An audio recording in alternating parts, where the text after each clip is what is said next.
Good evening. Testing. The October 2023 monthly meeting of Dixon County School Board is now in session. For the record, I'd like to recognize that all our school board members are present, except for Mr. Hackney, and he has requested to participate by electronic means, as well as Tony Baker, Board Clerk, Scott Mullen, School Board Attorney, and Haiti Robinson, Division Superintendent.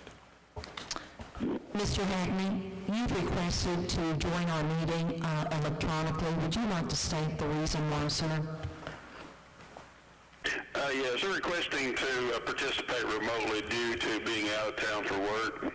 Okay, thank you. Mr. Chair, we will need a motion and a vote from the board to allow him to participate. Is there a motion to allow Mr. Hackney to participate by electronic means? So moved. Second. Any discussion? All in favor say aye. Aye. Opposed, no. Okay, Mr. Hackney. At this time, would everyone stand for the Pledge of Allegiance in a moment of silence? I pledge allegiance To the flag of the United States of America and to the republic for which it stands, one nation, under God, indivisible, with liberty and justice for all.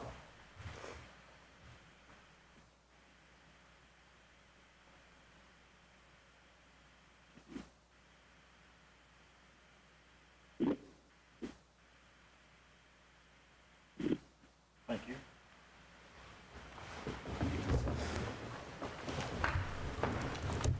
We have the agenda for tonight's meeting. Are there any additions or revisions to the agenda? Mr. Chairman, there are no revisions to the agenda. Do we have a motion to approve the agenda as presented? Second. Any discussion? Hearing no discussion, all those in favor, please say aye. Aye. Those opposed, no. The motion passes.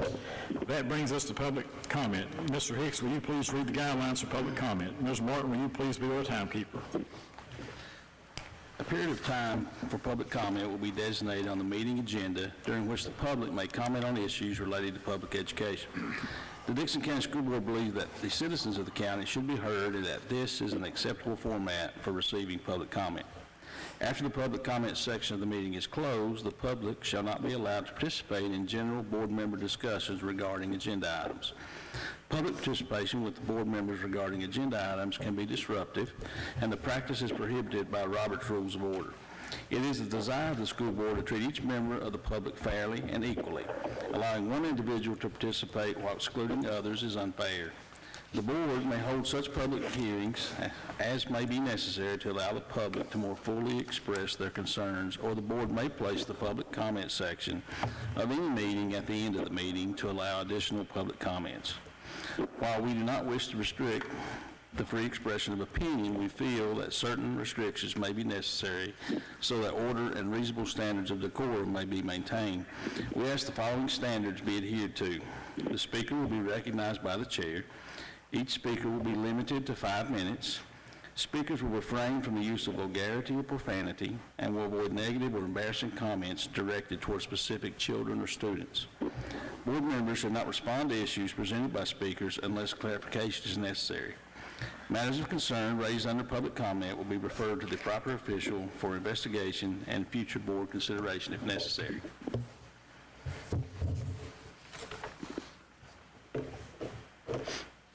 For public comment, we'd like to recognize Kathy Music, VPE. Kathy?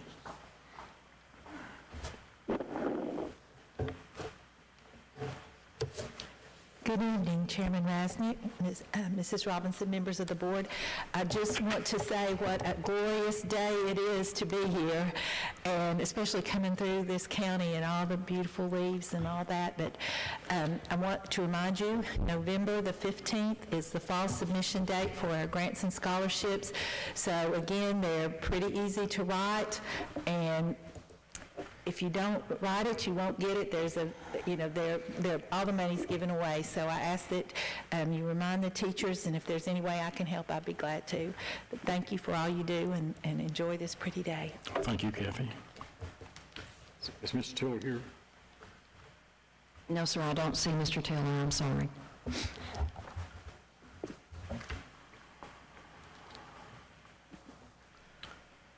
Is there anyone else for public comment?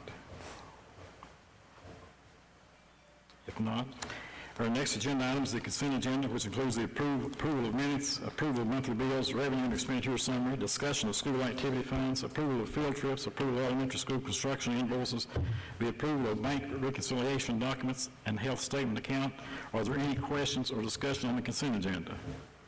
If not, do we have a motion to approve the consent agenda? So moved. Second. All those in favor say aye. Aye. Those opposed, no. The motion passes.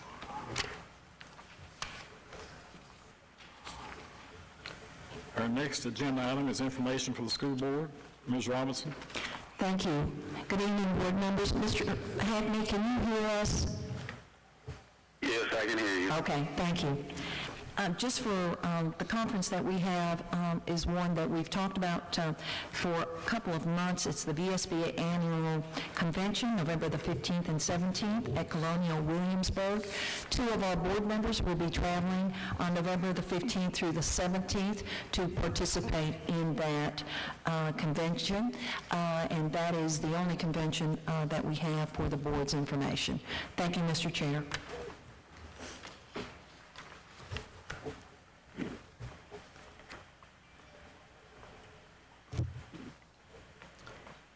Next, good news from our schools. Ms. Morrow.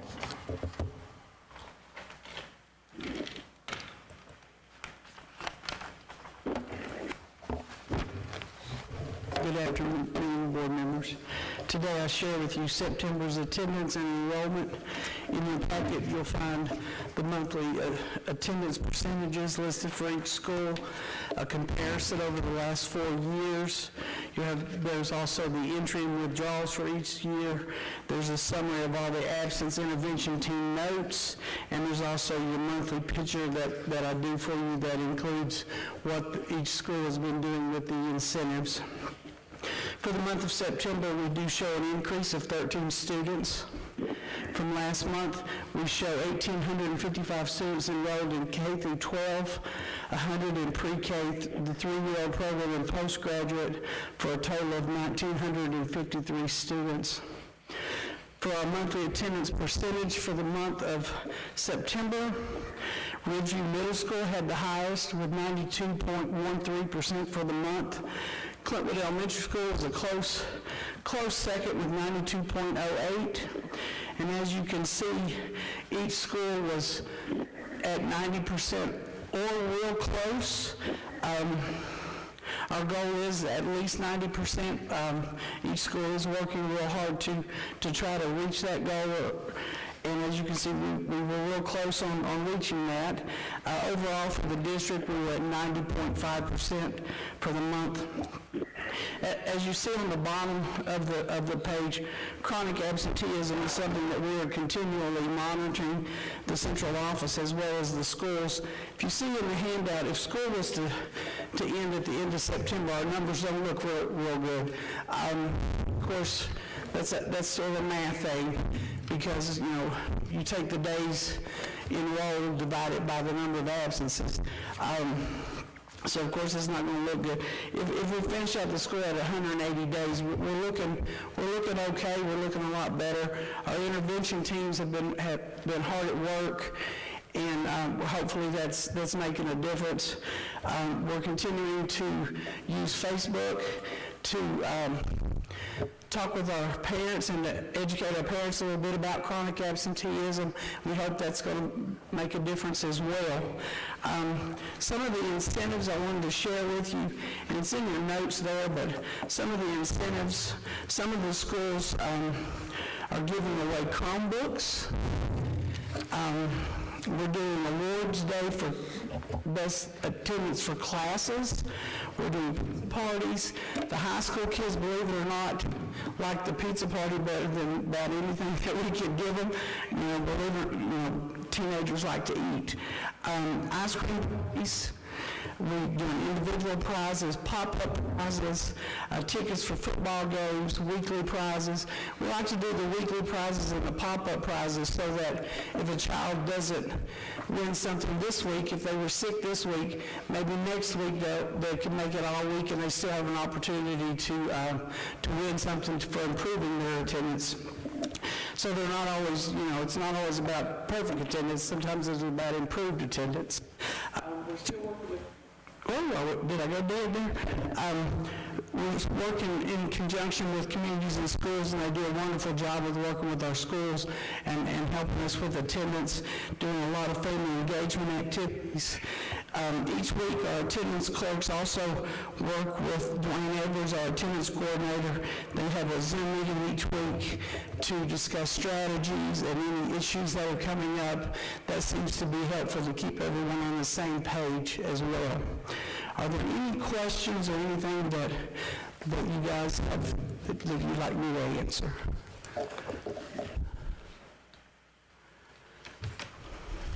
Hearing none, I thank you very much. Thank you, Ms. Martin. Does anyone have a question, Ms. Martin, regarding the attendance? Sounds like a lot of good things going on. I sure hope it all pays off in the end. A lot of sickness around in this month is in my family, and I think many other families around, but I hope the kids get there every day as they can. Our next agenda item is update on service provided by Behavioral Health at DCPS. We would like to welcome Kevin Mullins, Executive Director, and Brandon Bice, Clinical Services Director with Behavioral Health. So Kevin and Brandon, if you'd come forward, please. Sure. Good evening, gentlemen. How are you all this evening? Good. Most of this presentation is going to be turned over to Brandon to kind of give you a rundown of the services that we provide, but I did want to come up as an opportunity to say thank you to the school board and to Ms. Robinson for the long history that we've had with the school system, very long partnership. When I started my career over 30 years ago, I was spending about 4 days a week inside the schools, doing both prevention activities and therapy with children. So, there's been a need for many, many years, but it seems like as time has gone on, that need has grown exponentially. Just for example, I think over the past 8 years, the number of children that we see have more than tripled. Coming out of COVID, of course, mental health has been such a big issue for so many individuals, and our children aren't immune from that. So, we've had a very long-standing relationship with the schools. We come in, I think we try to provide some very valuable service to the schools, and Brandon's going to explain what those services are to you. One of the things in terms of providing services in the school, we really try to take into account is, that block of time that children are getting removed sometimes from classes. One thing we've learned a long time ago is a lot of times if we have appointments for children in our office setting, parents will check those children out to come to those appointments and they never check them back in. They go ahead and take the rest of the day off, or if it's a morning appointment, they may not check them in at all. So we've really tried to move in and work with the school system, work with the principals and getting some time scheduled when we can pull them out, for 15 to 30 minute blocks instead of, having them actually get checked out to come to a lot of appointments. So, but again, Brandon will go over the actual services that we provide. But I just do want to thank you all. We appreciate what you all have done for us in terms of the relationship. Hope we can continue that relationship. I know the governor right now is putting big effort into mental health services. The legislature's pouring a lot of money finally into the mental health substances and substance abuse, treatment. That's wonderful. It's something that's been needed for a long time, and I think they're recognizing that. They're actually putting some new money into the CSB system with direct guidance to try to get into the school system and really try to provide services to students as much as we possibly can. But with that, I'm going to let Brandon step up and kind of give you a real quick rundown on what services we actually are providing in the school, and then we'll both be glad to answer any questions y'all may have. Okay? Thank you. Thank you, sir. All right, Mr. Chairman, Madam Superintendent, fellow board members, we appreciate the opportunity to be here today. I hope everybody can hear me. I've prepared just a small, short PowerPoint presentation. I could go on and on about our services, but I don't want to tie up your time.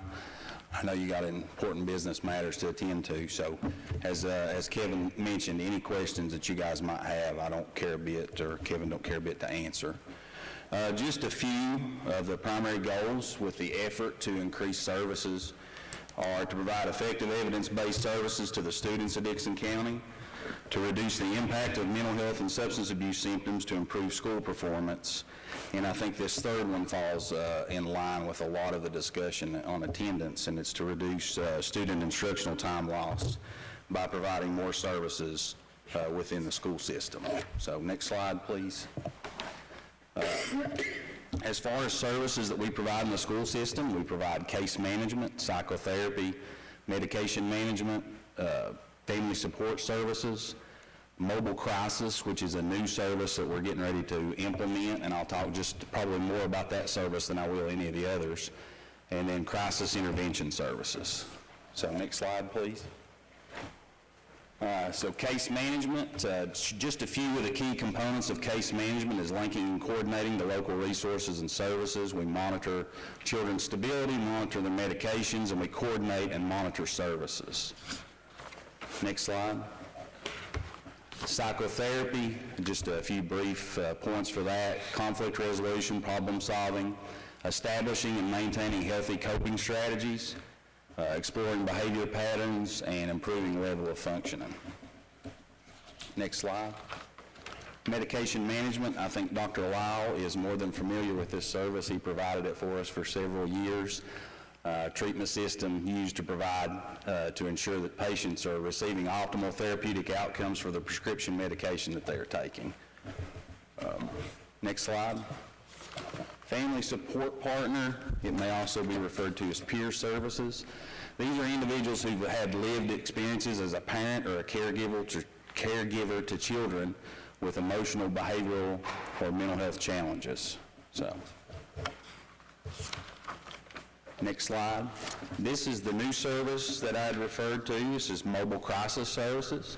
So this is a new service provided all across the Commonwealth of Virginia. It's a team-based approach, so for any of the administration that's here behind me that's familiar with crisis intervention services, that service will not change on the front end, but on the back end, as you can see that last bullet point, there could be up to 72 hours of after the initial assessment of services that we can provide for that. It's a least restrictive alternative to hospitalization, and it provides immediate access to our assessment and follow-up care of all the services that we provide. And then finally, one that we get called on quite a bit to help out at the school is crisis intervention services. We provide 24/7 coverage for pre-admission screenings, which includes evaluation and referral to either inpatient or outpatient hospitalization.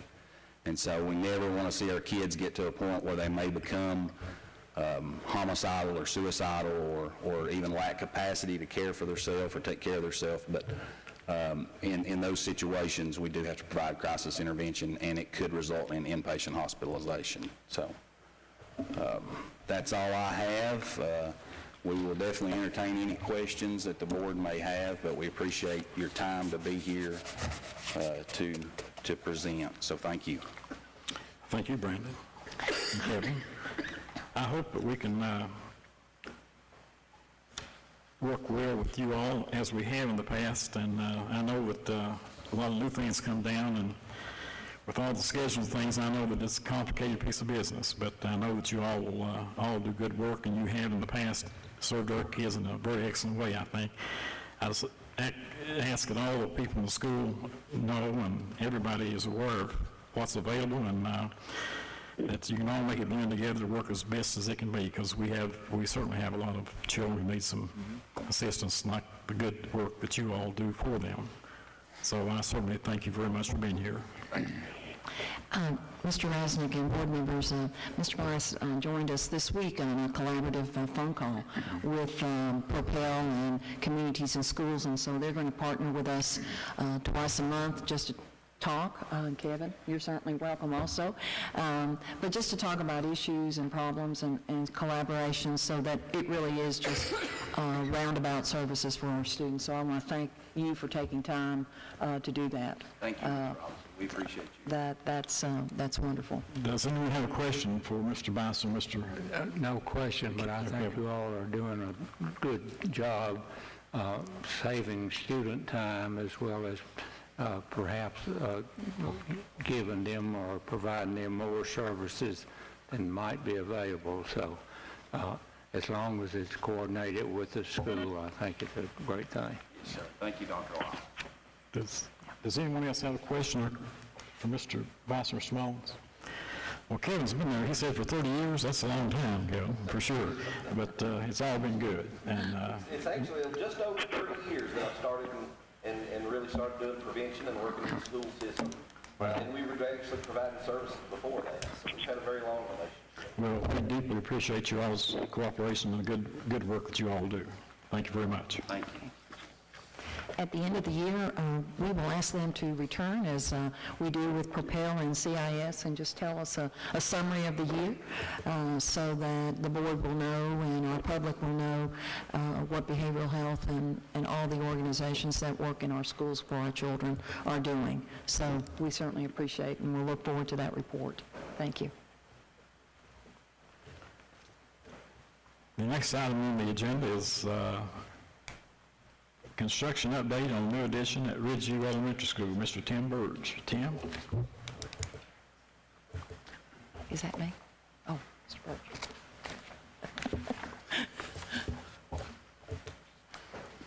Good evening. How's everybody on this lovely day, for sure? That's for sure. Good update on the construction of the 2023 addition on the elementary school.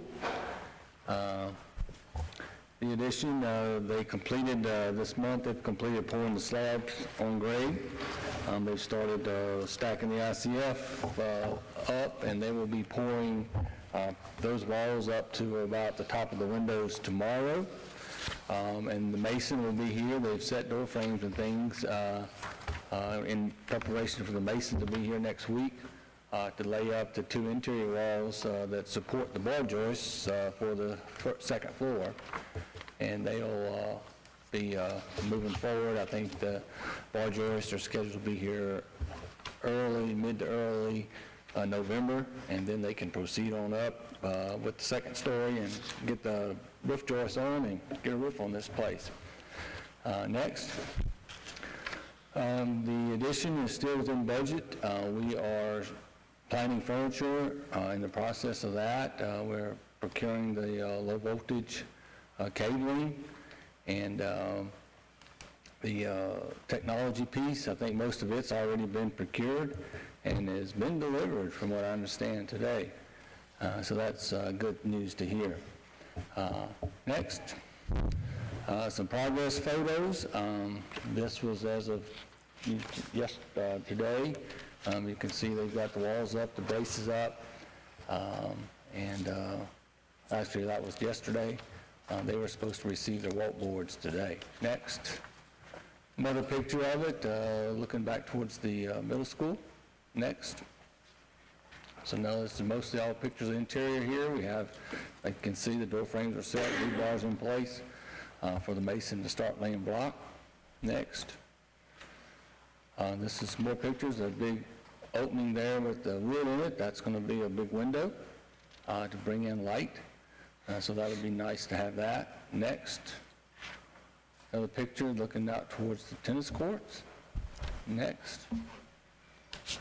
Here's kind of looking from the existing school out. You can kind of see the CMU there coming up through the floor.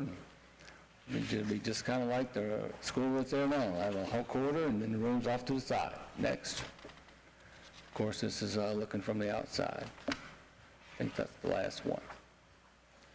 Any questions or comments concerning the new construction? Does anyone have a question for Tim? Well, it sounds like things are going good, Tim. Thank you very much. Thank you.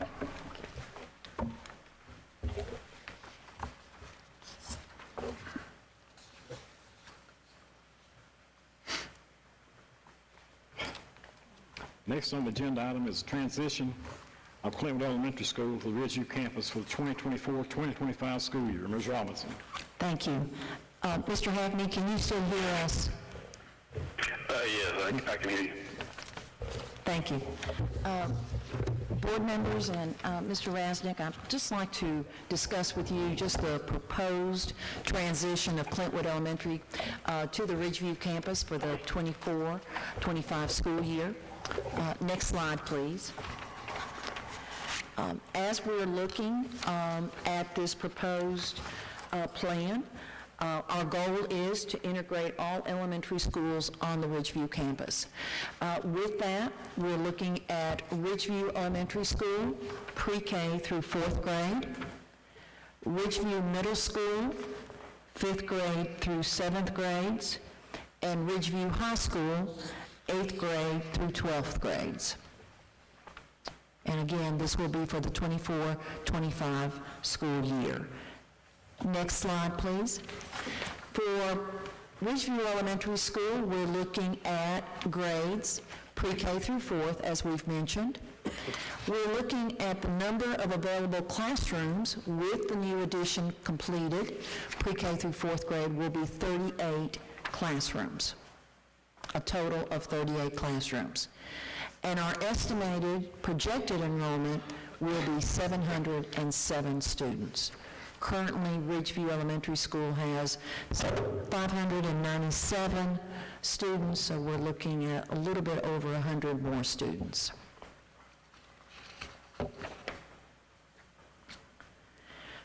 For Ridgeview Elementary School, this is our projection. 70 students in pre-K, 4 classrooms, with a pupil-teacher ratio of 17.5 to 1. In kindergarten, our projected enrollment is 115 students with 6 classrooms and 19.33 students per 1 teacher. In first grade, we're looking at 112 students, and you see with the first grade, we are now integrating Clintwood Elementary School from 1st through 5th grade. We're looking at 112 students, 6 classrooms, 18.66 to 1 teacher. For second grade, we're looking at projecting 139 students, 7 classrooms, 1 to 19.85 pupil-teacher ratio. For third grade, we're looking at 138 students, 7 classrooms, and 1 to 19.71 students. And for fourth grade, we're looking at 133 students, again, 7 classrooms, and 19 to 1 pupil-teacher ratio. The total classrooms at Ridgeview Elementary School that we are projecting will be 37 classrooms. As you know, earlier we said 38 classrooms are going to be available, but in the event that we have 1 class or 1 grade that's larger than what we have projection, you see that we have the flexibility to make some changes and moves there. Our projected total enrollment for Ridgeview Elementary School for the 24-25 school year will be 707 students. Our next slide, please. Ridgeview Middle School, with the transition of 5th grade to the middle school, we are projecting 118 students, 6 classrooms, 1 to 19 students. In 6th grade, we're projecting 155 students, 8 classrooms, with a projection pupil-teacher ratio of 1 to 19.37. And in 7th grade, 164 students, 8 classrooms, and then a 1 to 20.5 pupil-teacher ratio. The projected enrollment for Ridgeview Middle School is 437 students.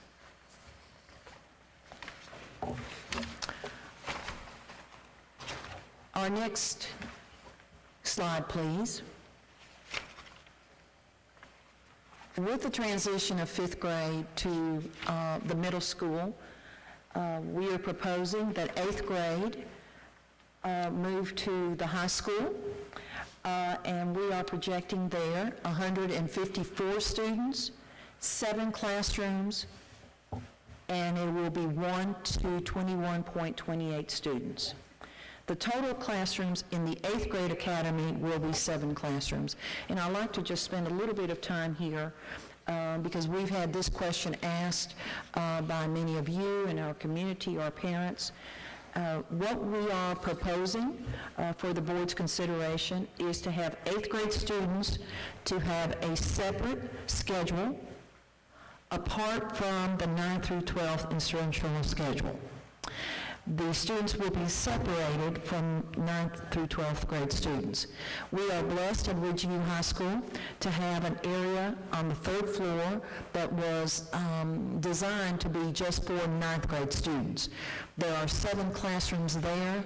They have their own restrooms, lockers, away from other 9th through grade students, and what our proposal for the board's consideration is to move the 8th grade to that academy and let it be the 8th grade academy so that those students will have an 8th grade schedule and all of their classes will be held in that area.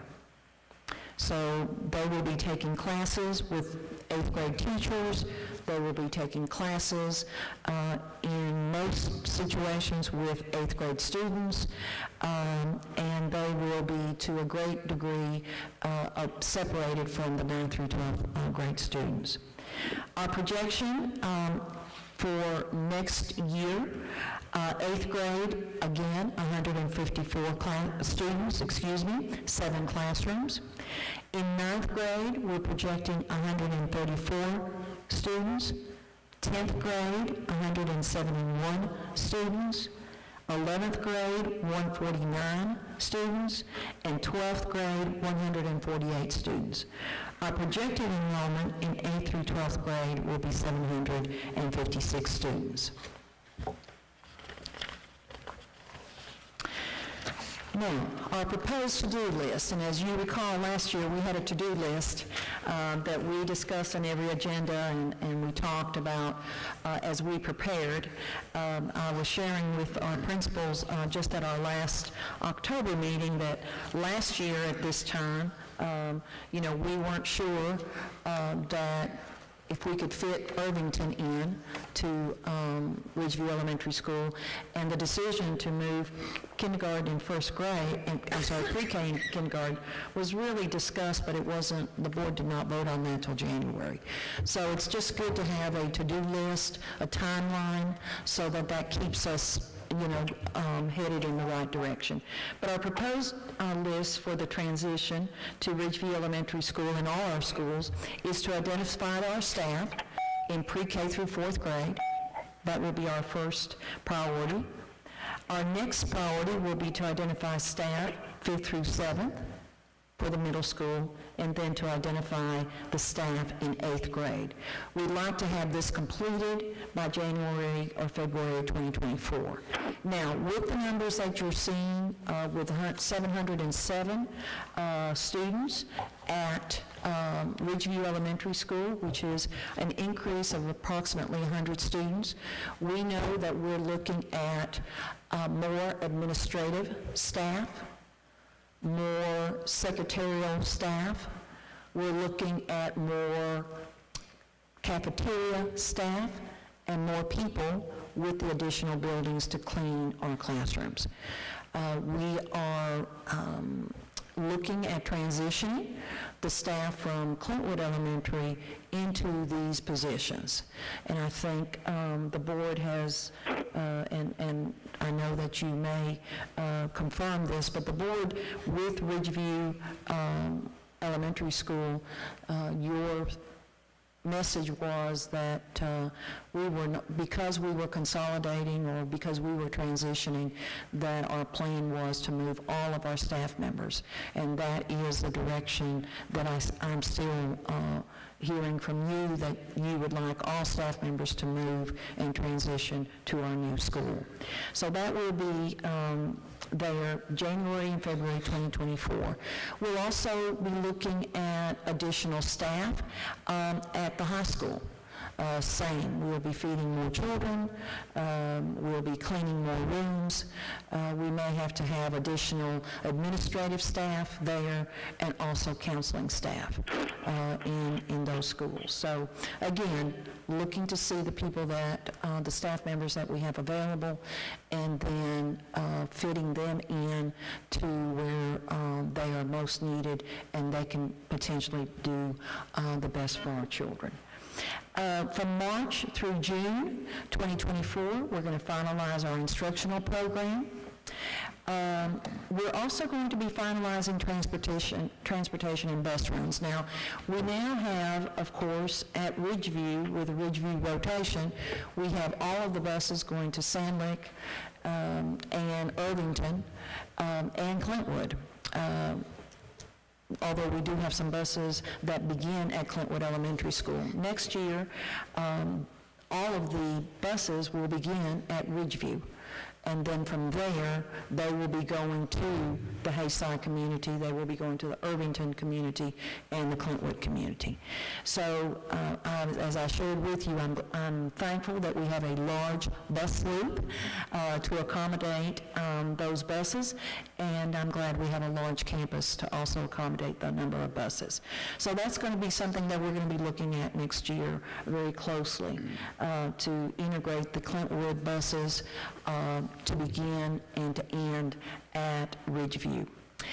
Technology, with our technology staff, that will be ongoing, and I know that they're already working on the things that were for the new addition at Ridgeview Elementary School, and then with the technology that is at Clintwood Elementary. Furniture, we've already started discussing furniture. As Mr. Burge has discussed, we will need to be purchasing furniture probably for 6 additional classrooms, and so we are well into that. And then finalizing teacher moving plan, and that will be in June and July. And our plan is that, of course, that teachers, we will ask our teachers at Clintwood Elementary School to clean out and pack up, and we will have people to move them from Clintwood Elementary School to Ridgeview Elementary School or to Ridgeview Middle School. We also plan to ask our teachers, teachers in 5th grade that will be moving to the middle school from Ridgeview Elementary School, we will plan to ask them to clean out and pack up, and we will be doing the moving for them. And then our 8th grade teachers that will be moving to the 8th grade academy. We're not going to ask our teachers to move heavy boxes or any of those things. We're going to ask them to pack up, clean out, and then label their boxes as they did with Ridgeview Elementary School, and then we will be helping them to move. So that will take place in June and July. And then other is for any pleasure of the board that they would like for us to consider, or any other agenda items that come in into the timeline between now and the beginning of school next year. So that is just a very quick overview. I want to stress to our board that this will change. It always does, that this is only proposed to the board for your consideration. The enrollment, everything is projected and proposed, and we certainly want to hear direction from the board as to how to proceed today and each month, or in between the months, whenever we have an opportunity to discuss two-on-two the transition of Clintwood Elementary School to our campus.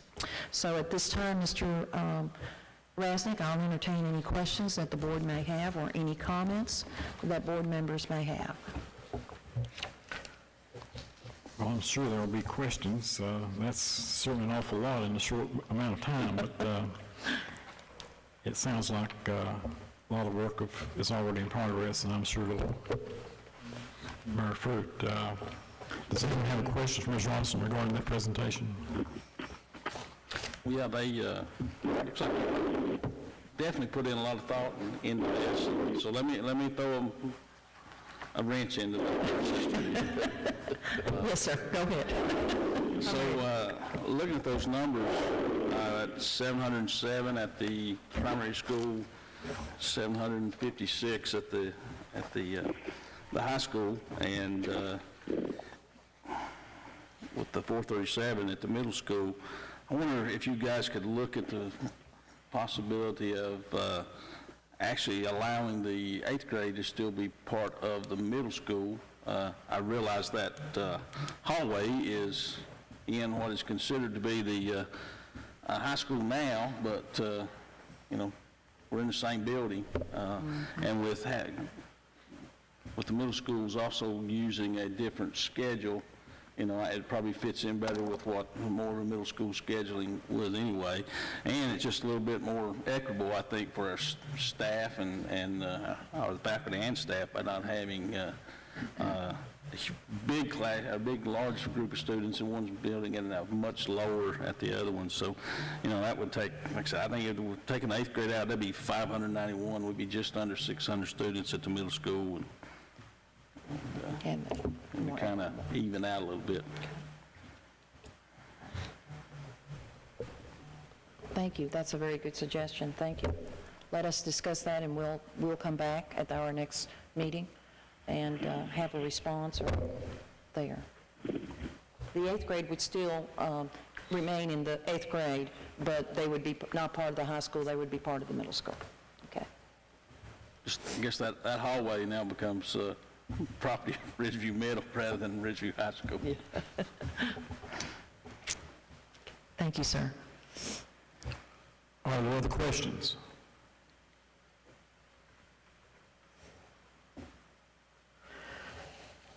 I'm sure we'll hear more later, so we'll move on to the next item.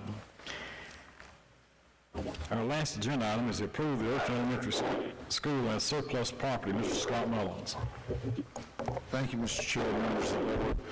This is basically housekeeping. This is something that we've been addressing for a long time, but as you know, under applicable law, if we're no longer using property, real property for educational purposes, and there's no future plans to do that, then by definition, that property becomes surplus and it needs to go back to the Board of Supervisors.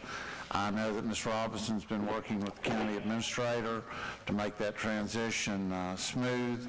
I sent a copy of this deed that actually transfers the real property to the Board of Supervisors, to the county administrator and county attorney. They have to approve it in form. You have a resolution in front of you along with the deed. The only thing the resolution basically says this property is surplus and directs myself and Ms. Robinson to work with the county to get the deed to them so that they can accept it into their system.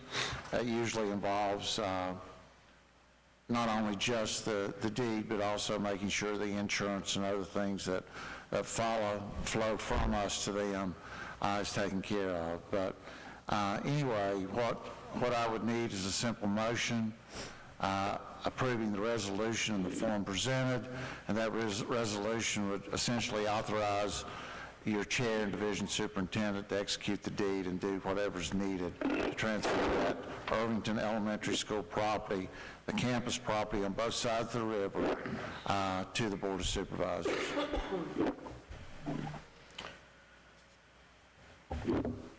Does anyone have a question for Mr. Mullins regarding the resolution regarding surplus property?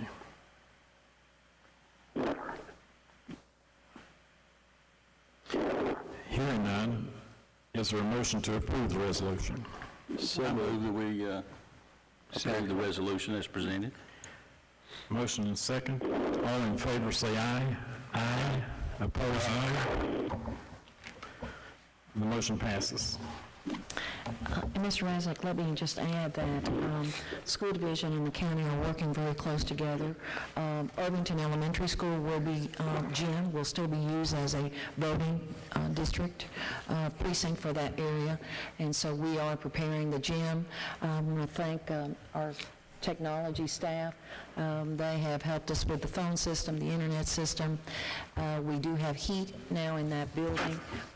We do not have restroom facilities, but I think the county will get porta potties for that. So we will be working very closely with them through the month of November on having the voting there at the gym, and also in winterizing the building with their maintenance staff so that the building can be ready. Thank you. Was that motion satisfactory to meet the? Yes, yes, sir, it Okay, was. thank you. This concludes our, the agenda items at this time. We will have board comments. We'll start down with Mr. Mullins on the end. Well, it was really good to see the increase in the students, the better absenteeism than what we've had. That's been really positive in all the work, and I'd like to thank Kevin Mullins and Brandon and all their work and positive roles that they do out in the community and in our school system as well. And I'm really excited about the final phase of integration of Clintwood Elementary coming into the school system and the final transition. And, you know, I'm just so proud of our school system, where it's at, how it's happened. And I have to tell you a funny story quickly. There was a lady last year came from Miami, Florida, and she drove from Miami, Florida to Clintwood, and she gets out and slams her door and says, "My God, you live at the end of the world." And I said, "No, I want to show you something." So we came up here and I drove her to Ridgeview. And so this was a professional trainer. I take her all around the school, and I was telling her about how it happened, how the $110 million and everything. And she said, "But it's at the end of the world." And I said, "No, Robin, honey." I said, "Look over there at the ridge top at the Virginia-Kentucky border. That's Kentucky. That's the end of the world. We're just on the edge." So we're blessed.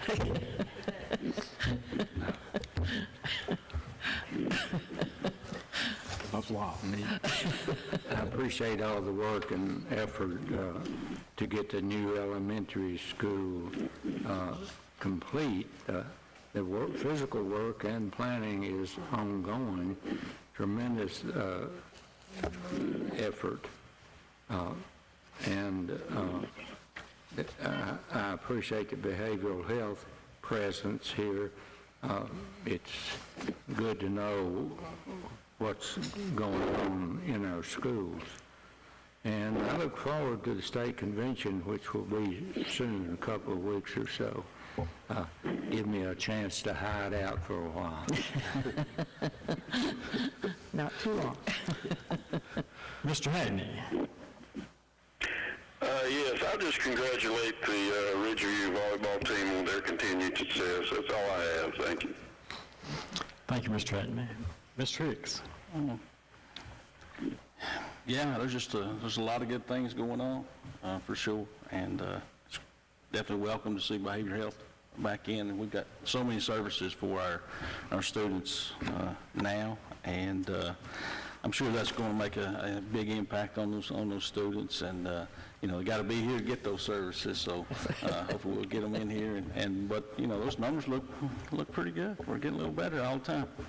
So other than that, you know, it's just it's exciting about the transition with Clintwood Elementary, you know, and it's good to know we still have that commitment to keep all those folks. You know, if you see those and hear those numbers of what those schools are going to be, we can't afford to lose anybody. So, you know, we're glad to keep them, and of course change can be difficult sometimes, but most of the time it's just taking that first step or two to get out there and, you know, face the unknown, and then it's, before you know it, it may be better than it ever was. So that's all I've got. I'd like to express my appreciation for Mr. Mullins and Mr. Bison's organizations working along with Propel and others, providing services that are so much needed by our students and families, and I just hope that you can expand that to the limit of what it can be and have excellent cooperation with all the school staff and the parents and grandparents and other caregivers that you're involved with. It certainly is a blessing to have you folks on board. A lot of good things. I know the Ridgeview girls volleyball team is having some great success, as well as the football team. And I just think of all the parents and grandparents and family that show up at these games and travel with them. I don't know how many of you are familiar with the Little League programs they have around the county, but they certainly have a great number of them. And you talk about in the basketball games for the girls, they travel all over, and I've never seen a gym that wasn't packed with parents and grandparents and supporters. And same way with this Little League softball and the middle school softball. The fact is, at Abington, I had never been to that place, but they have one of the finest facilities down there in Slade, Virginia, just by the Food City there in Abington. There are tons of people there, and the one at Wise, there are tons of people there out supporting.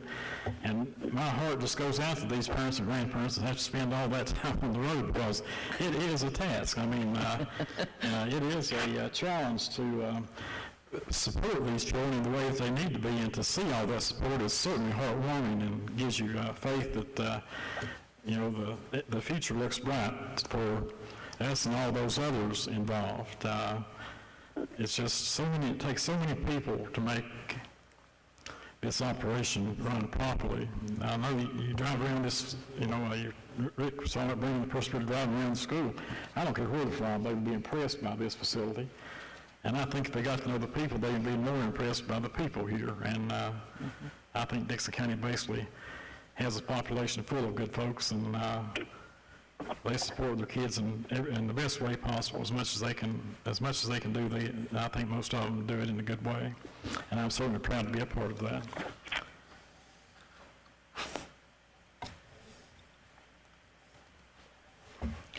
We will now go into closed session pursuant to section 2.2-3711, paragraph 8 of the Code of Virginia. There will be a closed session course of this: employment issues related to discussion or consideration of specific individuals for employment as a mechanic, custodian, substitutes, coaches, resignations, and FMLA pursuant to Virginia Code section 2.2-371, paragraph A and 1, A1.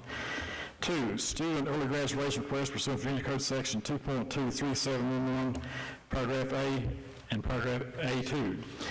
Third, to consult with legal counsel regarding investment in public school funds associated with school construction and consultation regarding actual or probable litigation, along with consultation regarding specific matters requiring legal advice pursuant to Virginia Code section 2.23711A, 6 and 7 and 8 of the Code of Virginia. Is there a motion to go in closed session? So moved. Second. All in favor say aye. Aye. Opposed, no.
There is.